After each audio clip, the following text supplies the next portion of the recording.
Hi, today I'd like to discuss about our recent visit to the Nuraghe Nuraghe located in the territory of Las Plassas in Sardinia. We generated a series of aerial maps using a DJI Inspire 1 drone with an X5R camera mounting the standard 15mm lens, and with the help of an app called DroneDeploy. I will walk you through the mapping process and also discuss how aerial photography can be a great tool for archaeological surveys.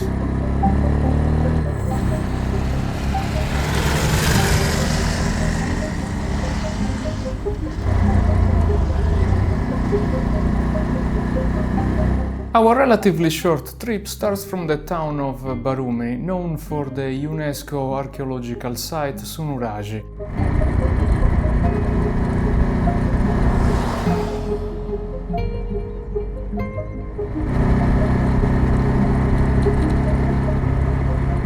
Last year we did a tour around the several Nuraghe surrounding the territory of Barumeni, and today I'd like to discuss about what could be a very large Nuraghe potentially surrounded by a village.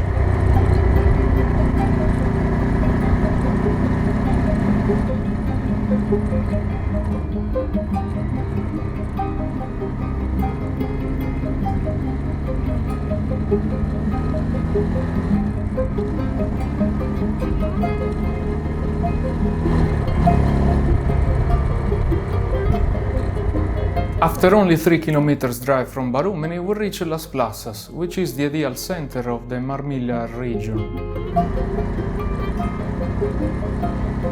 Las Plassas is known for its castle, which was built on a conic hill probably around the 10th century AD. The castle belonged to the Giudicato di Arborea when Sardinia was an independent state, and its function was mainly defensive.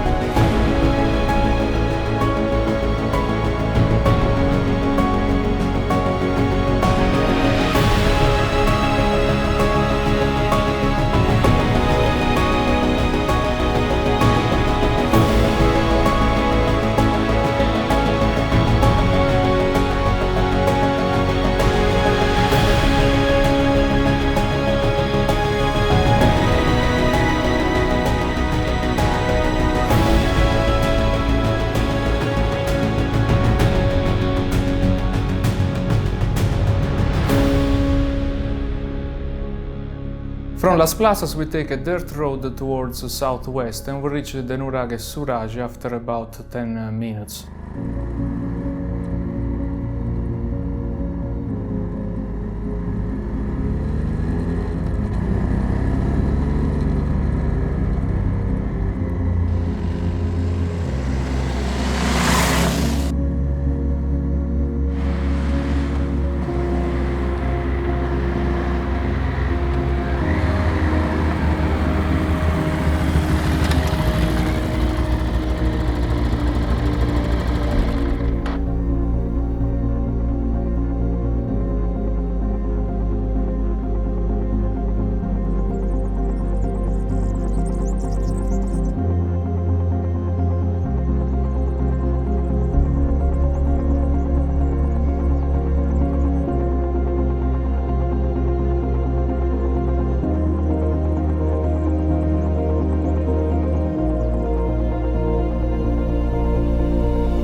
This Nuraghe has not been excavated yet, so we thought it would have been very interesting to take some shots from above.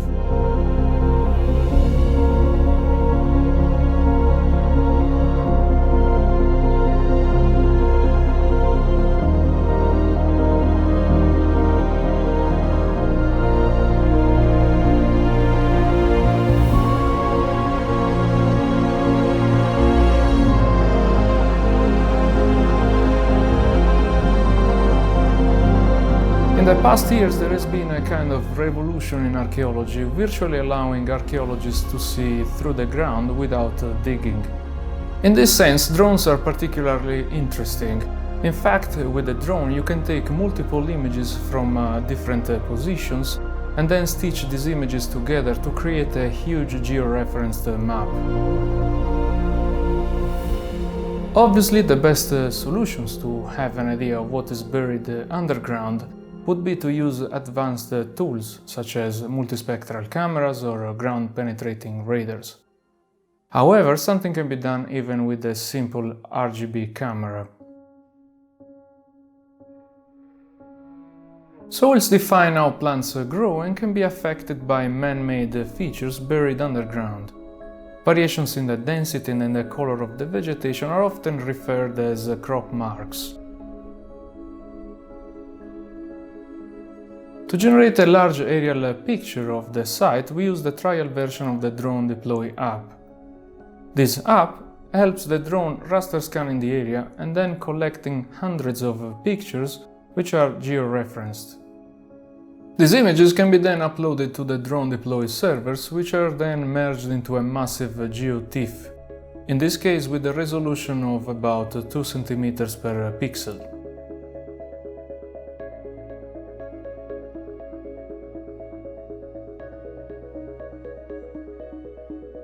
It is also possible to generate a 3D model. However, in order to do so, you will need to collect more images from different angles. The images again are stitched together by the DroneDeploy software and then can be visualized from the DroneDeploy website. You can also download the 3D model. Another map that can be extracted is called NDVI, or Normalized Difference Vegetation Index. NDVI is used to assess the plant health and can also highlight the presence of crop marks. However, for NDVI you will need a near-infrared camera. A similar index that, however, works only on the RGB channels is called VARI, and again can give an idea of the presence of crop marks. As you can see here, there are areas suggesting the presence of structures underneath. We cannot be sure on the nature of these structures, which could be rocks as well as walls. So we decided to show this data to one of the most prominent archaeologists in Sardinia. We met with Dr. Giorgio Murro at the Museum of Las Plassas, called Muda. I nuraghi sono delle costruzioni megalittiche, cosiddette perché sono realizzate sovrapponendo grossi blocchi di pietra a secco, senza l'ausilio di malte cementizie, caratteristiche dell'età del bronzo della Sardegna e del Mediterraneo. Partiamo dai 1500 anni fino ai 1200 anni a.C. After showing him the aerial photos of the Nuraghe Suragi, we asked him to comment a bit on the architecture and on the age of this site. Sappiamo che si tratta di un grande nuraghe, un nuraghe costituito da più torri, noi diciamo un nuraghe complesso, più torri che bisognerà verificare poi in base anche alle ripuliture, a approfondimenti diversi anche di natura legata a una conoscenza della topografia del sito. Quindi in questo momento possiamo dire che si tratta di un nuraghe dalle tipologie abbastanza conosciute, seppure diciamo ancora tutte da esplorare, inquadrabili nell'arco temporale appunto tra la fine del bronzo medio e gli inizi del bronzo recente.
We then asked him to comment on the variations in the density of the vegetation in this site and the presence of positive or negative crop marks. Questi elementi sono fondamentali per comprendere la presenza di eventuali altre strutture murarie o ciò che rimane, per esempio, di altre costruzioni, come per esempio capanne, nell'intorno.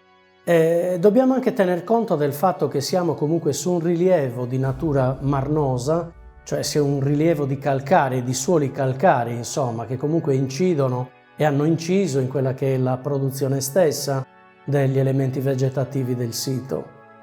La roccia utilizzata per costruire su Nuraghe è certamente una roccia di tipo marnoso, una roccia miocenica di 3 milioni di anni fa, anche nelle varianti arenacee, che caratterizzano insomma non soltanto il sito d'imposta di questo grande Nuraghe, ma di tutta la regione della Marmilla.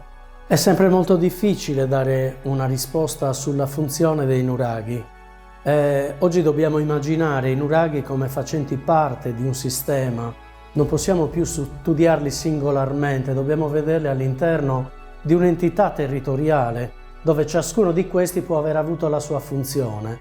La posizione, la localizzazione di Nuraghe consiglia e suggerisce il fatto che è posto lì a controllo di una via di penetrazione che dal fiume, insomma, va ad inoltrarsi verso un altopiano collinare che di fatto rappresenta una sorta quasi di enclave territoriale. Ecco, io credo che vada letto in quest'ottica.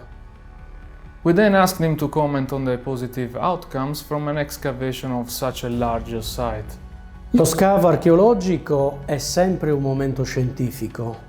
Il momento scientifico deve dare delle risposte, cioè deve aggiungere dei tasselli importanti alla storia di un popolo. Io credo che nel momento in cui le comunità prendono coscienza piena di quella che è stata la loro storia, in questo momento possono trasformare tutto questo in un beneficio economico, perché questo significa crescita non soltanto sociale, significa crescita culturale e quindi possibilità di investire su quelli che saranno i tempi futuri. So overall this has been a great and enriching experience, especially after discussing with Dr. Muru. I've left a link to the maps in the comments below with the bonus map of the Castello di Lasplassas. I hope you enjoyed the video and thanks for watching.